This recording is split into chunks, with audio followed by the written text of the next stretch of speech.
అపోస్తుల కార్యముల గ్రంథం 17వ అధ్యాయం. ఈ దిన బల్ల వర్తమానము నిమిత్తమై ప్రభు మనకిస్తున్నటువంటి మాటలు. అందరూ కూడా బైబిల్స్ ఉన్న వాళ్ళందరూ బైబిల్ తెరిచి చూడండి. అపోస్తుల కార్యముల గ్రంథం 17వ అధ్యాయం 10, 11, 12 వచనాలు మనందరం కలిసి చదువుకుందాం. 10, 11, 12 వచనాలు. అపోస్తుల కార్యాలు 17వ అధ్యాయం. మేమందరూ తెరిచారా? వెంటనే సహోదరులు రాత్రి వేళ పౌలును సీలను బెరయకు పంపించిరి. వారు వచ్చి యూదుల సమాజ మందిరములో ప్రవేశించిరి. వీరు తెస్సలోనికలో ఉన్న వారి కంటే ఘనులై ఉండిరి గనుక ఆసక్తితో వాక్యమును అంగీకరించి పౌలును సీలయును చెప్పిన సంగతులు అలాగున్నవో లేవో అని ప్రతి దినమును లేఖనములను పరిశోధించుచు వచ్చిరి. అందుచేత వారిలో అనేకులను ఘనత గల గ్రీసు దేశస్థులైన స్త్రీలలోను పురుషుల్లోనూ చాలామంది విశ్వసించిరి. హల్లెలూయా. దేవుడు తన యొక్క వాక్యం ద్వారా మనలను దర్శించునుగాక. ప్రియులరా, ఇక్కడ పౌలు విషయంలో ఒక చిన్న సమస్య వచ్చింది. పౌలును మరి ఇబ్బంది పెట్టడానికి, పౌలును చంపేయడానికి మరి ఒక పెద్ద ప్రాబ్లం ఒకటి వచ్చేసింది. ఎందుకంటే పౌలు శీలలు వీళ్ళంతా కూడా ఎంత భయంకరంగా దేవుని పని చేస్తూ ఉన్నారంటే అనేక మంది జీవితాలు మారిపోతూ ఉన్నాయి. దొంగలు దుర్మార్గులు మారిపోతూ ఉన్నారు. అందుకనే మీరు కనుక గమనిస్తే ఆ వాక్యాన్ని ఎప్పుడైనా మనం ధ్యానం చేస్తాం. 6వ వచనాన్ని గమనిస్తే 17వ అధ్యాయం చివరిలో ఉంటుంది చూడండి. వాళ్ళు ఏం మాట్లాడుకుంటున్నారు తెలుసా? భూలోకమును తలక్రిందులు చేసిన వీరు ఎక్కడికి కూడా వచ్చి ఉన్నారు. భూలోకాన్ని అంటే ఎలా చేశారంటండి? అబద్ధాన్ని నిజంగాను, ఏమండి, మంచి అట్మాస్ఫియర్ని వ్యభిచార సంబంధమైన అట్మాస్ఫియర్ గాను, అర్థమైందమ్మా? అలా కాదు, భూలోకాన్ని తలక్రిందులు చేశారంట. పాపంతో ఉన్నటువంటి వారిని పరిశుద్ధతలోనికి నడిపించేస్తున్నారు. దొంగలు దుర్మార్గులు మారిపోతున్నారు. అసలు మొత్తం మారిపోతుంది. అరే ఈ విలేజ్ అంతా దుర్మార్గత్వం ఉందే అని తర్వాత వెళ్తే, పౌలు అక్కడికి విజిట్ చేసి వెళ్ళిపోయిన తర్వాత వెళ్తే ఎలా ఉంటుందో తెలుసా? ఆ ప్రదేశం మారిపోయి ఉండేదంట. అలా అని చెప్పేసేసి మరి వాళ్ళని భయంకరంగా హింసించడానికి ఇబ్బంది పడతా ఉన్నప్పుడు సహోదరులు ఏం చేశారంటే, విశ్వాసులు 10వ వచనం చూద్దాం ఇప్పుడు. వెంటనే సహోదరులు రాత్రి వేళ పౌలును సీలను ఎక్కడికి పంపించారంటండి? ఏమ్మా? బెరయా అనేటువంటి ప్రదేశానికి పంపించారు. బెరయా అనేటువంటి ప్రదేశానికి పంపించారు ప్రియమైనటువంటి వాళ్ళరా. కాబట్టి ఈ ప్రత్యేకమైనటువంటి సమయంలో మనం గమనించినప్పుడు ప్రియమైనటువంటి వాళ్ళరా, పౌలు సీలనంట బెరయా అనేటువంటి ప్రదేశానికి పంపించారు. వారు వచ్చి యూదుల సమాజ మందిరంలో ప్రవేశించారు. ఇప్పుడు మనం తెలుసుకోవాల్సినటువంటి విషయం ఏమిటి అన్నట్లయితే, బెరయా సంఘం, బెరయా చర్చ్, ఇమ్మానుయేలు ప్రార్థనా మందిరంలో ఉన్నటువంటి నీవు నేను మనందరం కూడా తెలుసుకోవాల్సిన ఒక మాదిరికరమైనటువంటి సంఘం. ఈ రోజున మన జీవితాలు అలా ఉంటున్నాయా? ప్రభువు కోరుకున్నటువంటి విధంగా, వాక్యంలో చెప్పబడినటువంటి విధంగా బెరయా అనేటువంటి సంఘం ఏ రీతిగా నడుచుకుందో ప్రభు విషయంలో అలా మన జీవితాలు ఉన్నాయా అని పరిశీలన చేసుకొని మన తప్పిదాలు ఒప్పుకొని విడిచిపెట్టి బల్లలో మనం చేయి వేద్దాం ప్రియులారా. బెరయా సంఘం, ఈ బెరయా సంఘాన్ని గురించి తెలియపరచబడతా ఉంది ప్రియులారా. 11వ వచనాన్ని గమనిస్తే, వీరు తెస్సలోనికలో ఉన్న వారి కంటే ఘనులుగా ఉన్నారంట. తెస్సలోనిక వారి కంటే ఘనులుగా ఉన్నారంట. ప్రియులారా, మొట్టమొదటిగా మనం ఒక విషయాన్ని ఆలోచన చేద్దాం. 2వ కొరింథీ పత్రిక 8వ అధ్యాయం, 2వ కొరింథీ పత్రిక 8వ అధ్యాయం మొదటి 2 వచనాలు చదువుకుందాం. చాలా బాగా మనకు తెలుసు. సహోదరులారా, మాసిదోనియా సంఘములకు అనుగ్రహింపబడి ఉన్న దేవుని కృపను గూర్చి మీకు తెలియజేయుచున్నాము. ఎలాగనగా వారు బహుశ్రమ వలన పరీక్షింపబడగా అత్యధికంగా సంతోషించారంట. ఎవరండి వీళ్ళు? ఎవరు వీళ్ళు? ఎవరికి చెప్తున్నాడు పౌలు ఈ విషయాలు? ఎవరో చెప్తున్నాడమ్మా? కొరింథీ సంఘ ప్రజలకు చెప్తున్నాడు ఈ 2వ లెటర్లో. కాబట్టి కొరింథీ ప్రజలకు మాదిరిగా ఎవరున్నారో తెలుసా? మాసిదోనియా సంఘాలు. ఒక సంఘం కాదు, మాసిదోనియాలో ఉన్న సంఘాలన్నీ అంట. మాసిదోనియాలో ఉన్న సంఘాలు ఎట్లా మాదిరిగా ఉన్నారు చూడండి. ఏమంటే ఎలా ఉన్నారంట మాసిదోనియా సంఘస్థులు? వారు 1-2 శ్రమలు కాదంట. అనారోగ్య సమస్యలు, ధనం సమస్యలు, ఇంటి సమస్యలు, కుటుంబ సమస్యలు, ఆ సమస్య ఈ సమస్య అదే కాదండి. తిండి తిప్పలకు సంబంధించిన సమస్య, ఇంకేదో సమస్య కాదు, అన్ని రకాలైన సమస్యలంట. బహుశ్రమ వలన అంటే ఈ శ్రమ ఎందుకు వచ్చిందంట విశ్వాసులకు? బహుశ్రమ వలన. అసలు కారణం ఏంటంటే పరీక్ష. ఆ సంగతి తెలుసా నీకు? ఒక మంచి విశ్వాసి జీవితంలో భయానకమైనటువంటి శ్రమ, అసలు ఆలోచించటానికి తలంచటానికి కూడా తట్టుకోలేనటువంటి శ్రమ, ఇబ్బంది, సమస్య, వేదన వచ్చింది అంటే దాని వెనక గొప్ప కారణం ఏంటి అన్నట్లయితే it is the test ఎలోడ్ by God. ఇది దేవుడు ఎలో చేస్తున్న, పర్మిట్ చేస్తున్నటువంటి పరీక్ష అనే విషయాన్ని గుర్తుపెట్టుకోవాలి. నీ చుట్టుప్రక్కల ఉన్నటువంటి వాళ్ళందరూ 100 అనొచ్చు నిన్ను, నువ్వేదో తప్పు చేసావు, నువ్వేదో పాపం చేసావు, నువ్వు వంట చేసావు, ఎట్ట చేసావు, అందరికి కనిపించేది అదే, మనుషులమైన మనందరకు. కానీ నీవు దేవునితో నడుస్తున్న విధానాన్ని బట్టి నువ్వు భయపడక బెదరక నువ్వు గుర్తుపెట్టుకోవాల్సినటువంటి విషయం, బహుశ్రమ వలన దేవుడు నిన్ను కూడా పరీక్షలో పెడతాడు. అయితే మాసిదోనియా సంఘం ఎలాగూ కొరింథీ సంఘానికి మాదిరిగా ఉండిందో తెలుసా ప్రియులారా? బహుశ్రమ వలన పరీక్ష వస్తే ఏమైందంట? ఆ శ్రమను బట్టి దేవుడేందని వదిలేలా. ఇప్పుడు మన దివ్య ప్రతిష్టకి సమస్య వచ్చింది. అప్పుడు తల్లిదండ్రులు ఏమి చేయాలి? ఆ 4 నెలల వేదనలో ఉన్నప్పుడు, ఏంది దేవుడు ముందే బాగు చేయలేదు, మా బిడ్డకు ముందుగానే ఆ డిస్లొకేషన్ మరి అది ఎందుకు కలగజేశాడు, అట్టయిందని చెప్పేసి వ్యసనపడి ఆ బాధను తట్టుకోలేక ఏం చేయాలమ్మా? ఇక మందిరానికి రాము, మేము బైబిల్ చదవం, ప్రార్థన చేయం అని అనుకోలే. వాళ్ళు వచ్చి కూర్చొని ప్రభువుని ఆరాధన చేస్తున్నారు. ఆ 4 నెలలు కూడా నారాయణమ్మ గారు పాపం వేదనతోనే ఆయా సమయాల్లో వచ్చేది, ఖచ్చితంగా వచ్చేది. కనుక ప్రియమైనటువంటి వాళ్ళరా, బహుశ్రమ వలన పరీక్షింపబడగా ఏమైందంట? అత్యధికంగా సంతోషించారంట. మామూలుగా కాదండి. నువ్వు అప్పటికప్పుడు ఓకే సార్, ఓకే అమ్మ, ఓకే పాస్టర్ గారు అనేది కాదు. అత్యధికంగా నువ్వు సంతోషించాలా, అత్యధికంగా సంతోషించాలి. అప్పుడు నువ్వు మాదిరి అవుతావు. ఎవరికి? కొరింథీ వంటి ప్రజలకు నీవు మాదిరి అవుతావు. మాసిదోనియా సంఘస్థురాలివి, సంఘస్థుడు అయిపోతావు నీవు, గుర్తుపెట్టుకో. ఇప్పుడు చూద్దాం ప్రియులారా, బెరయ వాళ్ళ దగ్గరికి వెళ్ళాలి మనం. అందుకని ఎక్కడి నుంచి స్టార్ట్ చేసాం? కొరింథీ దగ్గర నుంచి స్టార్ట్ చేసాం. కొరింథీలో ఉన్నటువంటి ప్రజలకు, విశ్వాసులకి మాసిదోనియాలో ఉన్నవాళ్ళు మాదిరిగా ఉన్నారు. ఇప్పుడు మాసిదోనియా వాళ్ళకి మాదిరి ఎవరో చూద్దాం. 1 తెస్సలోనిక పత్రిక 1వ అధ్యాయం 6-7 వచనాలు, 6-7-8 చూద్దాం. 1 తెస్సలోనిక పత్రిక 1వ అధ్యాయం 6-7-8. పరిశుద్ధాత్మ వలన కలుగు ఆనందముతో గొప్ప ఉపద్రవమందు మీరు వాక్యాన్ని అంగీకరించి మమ్మును ప్రభువును, ఇద్దరున్నారు అక్కడ, మమ్మునంటే దైవజనుల్ని, ప్రభువుని పోలి నడుచుకునే వారైతిరి. కాబట్టి మాసిదోనియాలోను అకయలోను విశ్వాసులందరికీ, మాసిదోనియా వాళ్ళకు కూడా మాదిరి అంటే ఎవరండి వాళ్ళు? తెస్సలోనికలో ఉన్నవాళ్ళు ఇంకా టాపు. కొరింథీలో ఉన్నటువంటి వాళ్ళే టాప్ అనుకుంటే, కొరింథోళ్ళ కంటే ఒక మెట్టు ఎక్కువ ఉన్నారు మాసిదోనియా కంటే ఒక మెట్టు ఎక్కువ ఉన్నారు ఎవరు? తెస్సలోనిక సంఘం. మాసిదోనియా అకయ వాళ్ళకే మాదిరిగా ఉన్నారంట. ఇంకెంత టాప్ ఆలోచించండి. వీళ్ళు నిరుపేదలైన వాళ్ళ దాతృత్వం విస్తరించిందంట. బహుశ్రమ వలన పరీక్షించబడితే అత్యధికంగా సంతోషించారంట. అసలు శ్రమనే చూడని వాళ్ళేమో తెస్సలోనిక సంఘం.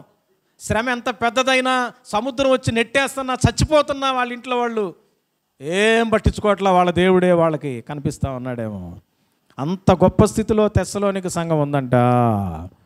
ప్రియులరా, 7-8 వచనాలు చూడండి. కాబట్టి మాసిదోనియ అకయలోను విశ్వాసులకు మాదిరి అయితే, ఎందుకనగా మీ యొద్ద నుండి ప్రభు వాక్యం మాసిదోనియలోను అకయలోను అక్కడ మాత్రమే కాక ప్రతి స్థలమందును దేవుని యెడల ఉన్న మీ విశ్వాసము, నువ్వెంత పిసినారివి, నువ్వెంత దొంగవి, ఎంత వ్యభిచారివి అని చుట్టుపక్కల ఉన్న ప్రాంతాలకు విస్తరించడం కాదంట, వీళ్ళల్లో ఉన్న విశ్వాసం వెల్లడైందంట అనేక ప్రాంతాలకి.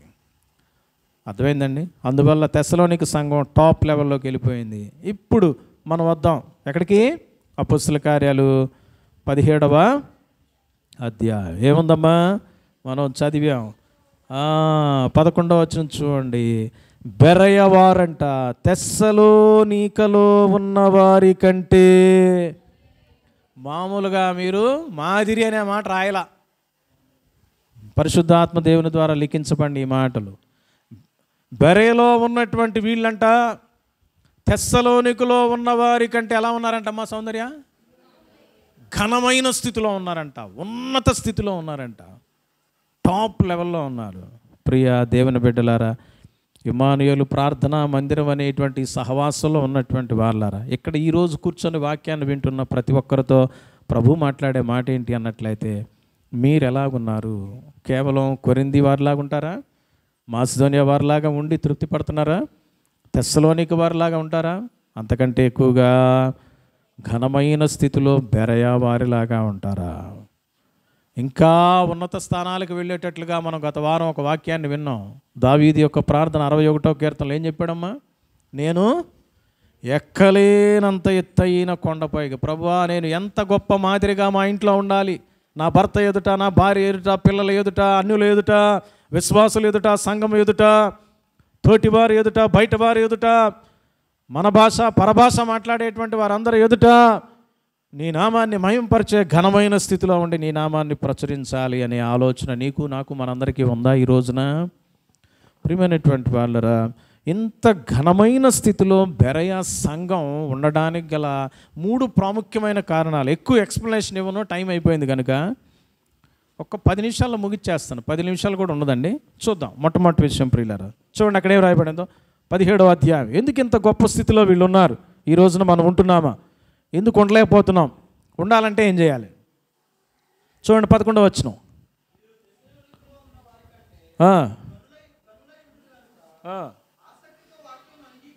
గనులై ఉండడానికి గల కారణం ఏంటో చెప్పేస్తున్నాడు పౌలు గారు, లేదా ఈ లూకా అపొస్తలుల కార్యాలు రాసినటువంటి కార్యాల గ్రంథం రాసిన లూకా గారు మాట్లాడుతున్నాడు. చూడండి ఏం రాయబడింది? వీరు ఆసక్తితో వాక్యాన్ని, ఇలా ఇక్కడ ఆగుదాం, వీరు ఆసక్తితో వాక్యాన్ని అంగీకరించాలంటే ఏం చేయాలి? మొదట వాక్యాన్ని వినాలి. వింటున్నారా బాబు? చేతులు కొనుక్కునే వాళ్ళు కొంతమంది, వాచ్లు చూసుకునే వాళ్ళు కొంతమంది, డ్రమ్ము కర్రని నవిలేది కొంతమంది, అది అక్కడ మొబైల్ చూసుకునే వాళ్ళు కొంతమంది. మొబైల్ చూస్తున్నారా కదా?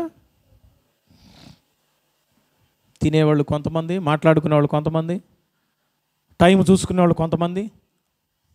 ఆసక్తి ఎక్కడుంది? నేను అనుకుంటున్నా 10 ఏళ్ళు అయింది మనం చర్చి ప్రారంభించి కదా. ఏమో చివరి నా యొక్క దినం వరకు ఏ రోజైనా, సార్ మీరు రోజంతా అయినా వాక్యం చెప్పండి, ఉంటాం ఏడే. అది ఎప్పుడు వస్తుందో తెలియదు మరి.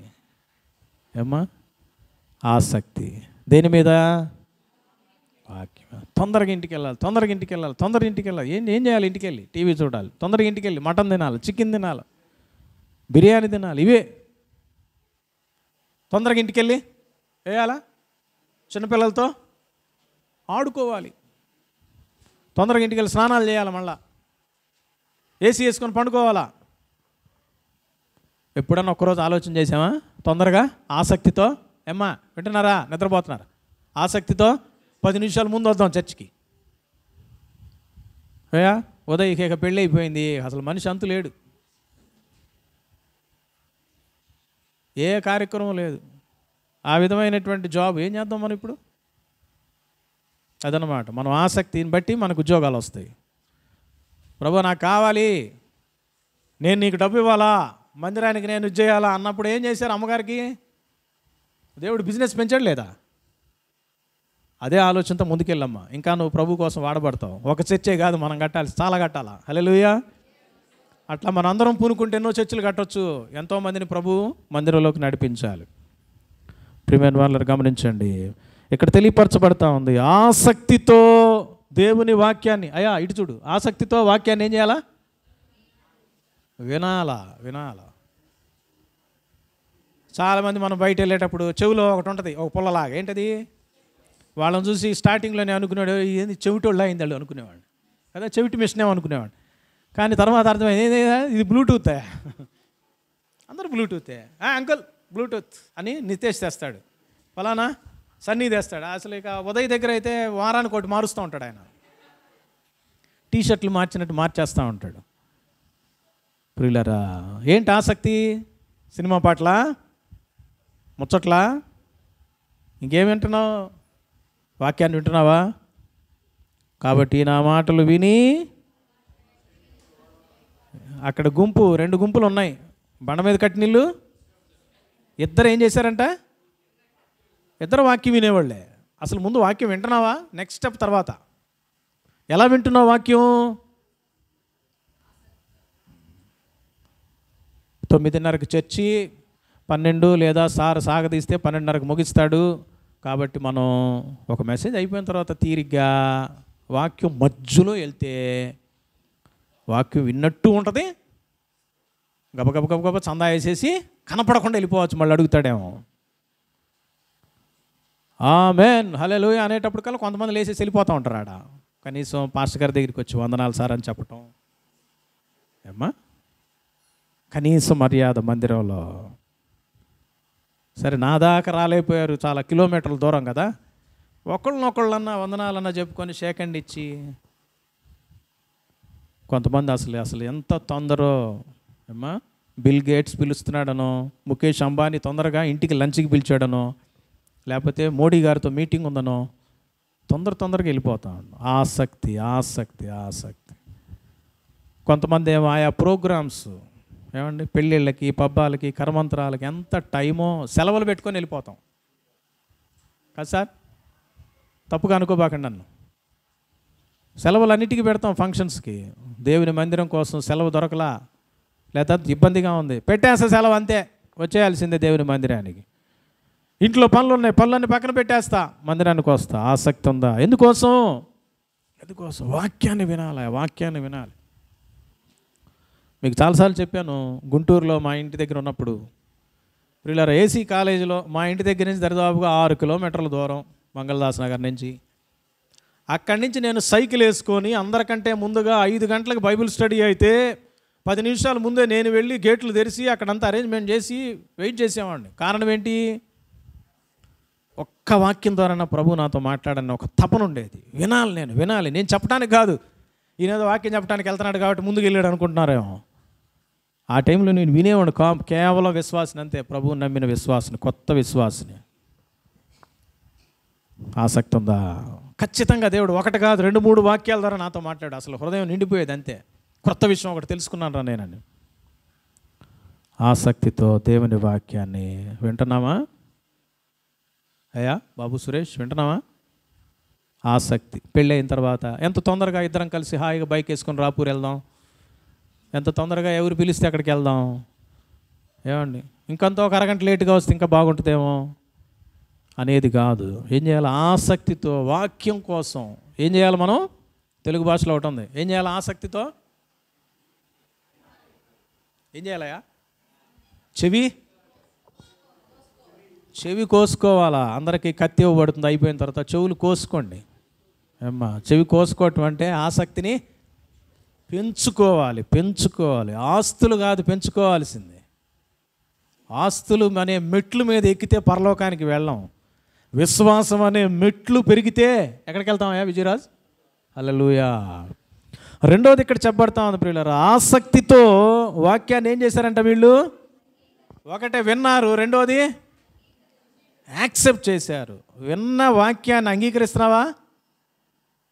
అంగీకరిస్తే నీ బ్రతుకు ఇలా ఉండదు, ఇంకా అబద్ధాల్లో ఉండదు, మోసాల్లో ఉండదు, చెడ్డ మాటల్లో ఉండదు, చెడ్డ చూపుల్లో ఉండదు. ఒక తీర్మానం వచ్చేస్తుంది. ఎందుకు నేను మాట్లాడాలా? ఎందుకు నేను ఇంట్లో గొడవలు పెట్టుకుంటా ఉండాలా? ఎందుకు నేను చెడ్డమాటలు మాట్లాడాలా? ఎందుకు నేను సాక్ష్యం లేని జీవితంలో ఉండాలా? ప్రార్థన లేని నా జీవితంలో ఎందుకు ఉండాలా? వాక్యాలు వింటున్నాం కదా, విన్నటువంటి మా మాటల్ని, ఆ సాక్ష్యాలను అంగీకరిస్తే నీ జీవితం అంతకుముందు ఉన్నట్టుగా ఉండదు. మార్పు చెందుతూ ప్రభువు వలె గొప్ప రూపాంతరతలోనికి వెళ్ళిపోద్ది. హల్లెలూయా. ఆసక్తితో వాక్యాన్ని వీళ్ళు విన్నవాళ్లే కాదు, విన్న వాక్యాన్ని బట్టి అంగీకరించి దాని ప్రకారం నడుచుకునే అనుభవంలో ఉన్నారు. యాక్సెప్ట్ చేశారు హృదయంలో. ఎన్నో వాక్యాలు వింటున్నా వదిలేస్తున్నాం, అంగీకరించి వాళ్ళ హృదయాల్లో భద్రపరుచుకున్నారంట వీళ్ళు. ఎందుకంటే ఎక్కువ నేను చెప్పట్లేదు ప్రియులారా. మూడవ ప్రాముఖ్యమైన విషయాన్ని అక్కడ చూద్దాం. చూడండి ఏం రాయబడిందో. 11వ వచనమే కీవర్డ్స్. అలాగున్నవో లేవో అని ప్రతి దినం అంట. ఎప్పుడంటండి? ప్రతి దినం అంటే ఏముంది వాళ్ళకి? ఆసక్తితో వాక్యాన్ని విన్నారు, ఆసక్తితో వాక్యాన్ని అంగీకరించారు. మూడోది ఏంటమ్మా? ఆసక్తి. ప్రతి దినం అంటే అర్థమైంది? సుగుణం ఒకరోజు బైబిల్ చదువుద్ది, ఒకరోజు ప్రార్థనకు వస్తుంది, మళ్ళీ 3 రోజులు 4 రోజుల గ్యాప్, దూరం కాబట్టి. మనం ఇళ్లలో కూడా ఏం చేస్తామండి? ఒక వారం బాగానే చదువుతాం, రెండో వారం కొద్దిగా తగ్గిపోద్ది. లేదా యేసుప్రభుని నమ్మి బాప్తిసం తీసుకున్నప్పుడు బాగుంటాం, వారం, 10 రోజులు, నెల, సంవత్సరం, 2 ఏళ్ళు బాగానే ఉంటాం. 3వ సంవత్సరం నుంచి వెళ్ళకపోతే ఏం కాదులే, రోజు వెళ్తున్నాగా. పాస్టర్ గారు అడిగారు అనుకోండి, సార్ ఏమనుకుంటున్నారు, మొన్న వచ్చాక మంగళవారం, ఏమనుకుంటున్నారా నువ్వు అన్నట్టు అనమాట. మంగళవారం రాలా? ఏమ్మా అప్సరా గారు గురువారం బైబిల్ స్టడీకి రాలేదే అని. సార్ భలే వాళ్ళేనే, ఆదివారం వచ్చా, మంగళవారం వచ్చా, అట్టొచ్చా ఇట్టొచ్చా, ఏమనుకుంటున్నావు నువ్వు? ఏమ్మా వీళ్ళ పరిస్థితి అలా లేదు. ప్రతి దినం అంట. ఏంటంటమ్మా? ప్రతిదినం. ఏమ్మా సౌందర్య గారు సంవత్సరం తర్వాత మళ్ళీ కనపడ్డట్టున్నావు. ఇప్పుడు సౌందర్య గారు ఏం రాసుకోవాలంటే ప్రతి సంవత్సరం. పాపం ఇల్లు దూరం అయిపోయింది, లేకపోతే ఆమె కోసమైన ఆ ఏరియాలో ఏమన్నా మందిరం పెట్టాలని ఆలోచన ఉంది. హల్లెలూయా. ప్రియులారా గమనించండి, మరి ప్రతి దినం అంట అంటే అర్థం ఏందో తెలిసిపోతుంది ప్రియులారా. ప్రతిదినం పిల్లలు ఎగ్జామ్స్కి చదువుతారు. ఎప్పుడు చదువుతారు? ఎగ్జామ్స్ అప్పుడు మాత్రమే. సంవత్సరం అంతా చదివితే మీకు మన గ్రూపులో ఒకటి మెసేజ్ పెట్టాను, చూసారా ఫొటోస్? బిందు మేడం వాళ్ళ ఫ్రెండ్, అక్కోళ్ళ కొడుకు. ఆల్ ఇండియాలో ఎన్ని ఉన్నారా? ఎంతమంది ఉన్నారు ప్రజలు? ఎన్ని కోట్ల మంది ఉన్నారు? 130 పైనే, 130 కోట్ల కంటే అధికంగా ఉన్న ఈ జనాభాలో ఏమండి పీజీలో న్యూరాలజీ డిపార్ట్మెంట్లో అతను ఏమయ్యాడు? ఇండియా ఫస్ట్ వచ్చాడు. స్టేట్ కాదండి, ఆల్ ఇండియా ఫస్ట్. ఒకసారి ఆలోచన చేయండి ప్రియులారా, అంతటి ఘనమైన స్థితి. వాళ్ళ తల్లిదండ్రులు ప్రార్థన చేసేవాళ్ళండి. వాళ్ళ తమ్ముడు గురించే నేను సాక్ష్యం చెప్పాను ఒకసారి కదా, పల్సర్ బైక్తో పడిపోయి. వాళ్ళ తమ్ముడు కూడా డాక్టరే, ఇప్పుడు ఫైనల్ ఇయర్ ఏమో చదువుతున్నాడు. ఇద్దరు స్టేట్ ర్యాంకర్సే. ప్రజెంట్ ఆయన ఆల్ ఇండియా ర్యాంకర్ అయిపోయాడు, పెద్ద అబ్బాయి. కనుక ప్రియమైనటువంటి వాళ్ళరా, ప్రతిదినం అంటే ఆసక్తి కనిపిస్తుంది అక్కడ. ఎప్పుడో అప్పుడు చదవటం కాదు, ఎగ్జామ్స్ అప్పుడు చదవటం కాదు, ప్రతిరోజు నువ్వు చదువు. ఉన్నత స్థితిలో దేవుడు తీసుకెళ్తాడు నిన్ను. ప్రతి దినం కూడా అంట ఏ వాక్యాన్ని అయితే వాళ్ళు విన్నారో, ఏ వాక్యాన్ని అయితే అంగీకరించడానికి ఇష్టపడుతున్నారో అది సరిగా ఉందో లేదో అని లేఖనాలను ఏం చేస్తున్నారంట? టెస్ట్ చేస్తున్నారంట, పరిశోధన చేస్తున్నారు. ఊరక చూడటం కూడా కాదంట, పరిశోధన, రీసెర్చ్ చేస్తున్నారంట. అసలు మన వాక్యం విన్న తర్వాత ఇంటికి పోయి ఎప్పుడన్నా బైబిల్ తెరిచామా? అసలు మనలో చాలామందికి నోట్బుక్ ఉండదు, చెప్పే వాక్యాలు రాసుకొని కూడా రాసుకో కదండి. ఒకసారి ఎప్పుడో నేను అందరికీ డైరీలు కూడా ఇచ్చా యూత్ మీటింగ్లో. అవి ఎక్కడ పోయినాయో పాపం పడేసి వచ్చి ఉంటారు. ఎవరి దగ్గర బైబిల్లో ఏమి లేవు. ఏమనుకుంటున్నారు మీరు? చెప్పిన మీరు మర్చిపోతారు, అన్నీ మాకు గుర్తే అన్నట్టుగా చూస్తున్నారు అందరూ.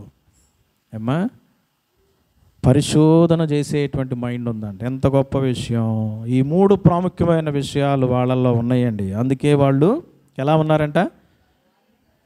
11వ వచనంలో చెప్పబడుతుంది స్టార్టింగ్లో, వీరు తెస్సలోనికలో ఉన్న వారి కంటే మరొక ప్రాముఖ్యమైన విషయం చెప్పేసి నేను ముగిచ్చేస్తా. చూడండి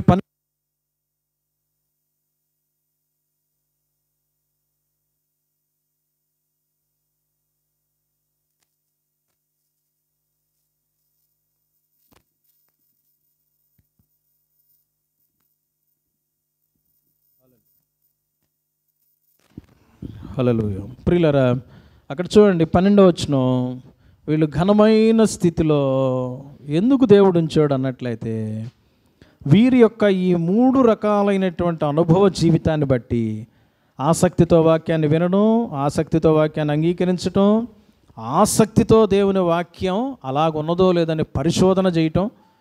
మరి ఇవి గమనించినప్పుడు ప్రియులరా 12వ వచనం చూడండి, అందుచేత వారిలో అనేకులను ఘనతగల గ్రీసు దేశస్థులైన స్త్రీలలోను పురుషుల్లోనూ చాలామంది ఏమయ్యారంట?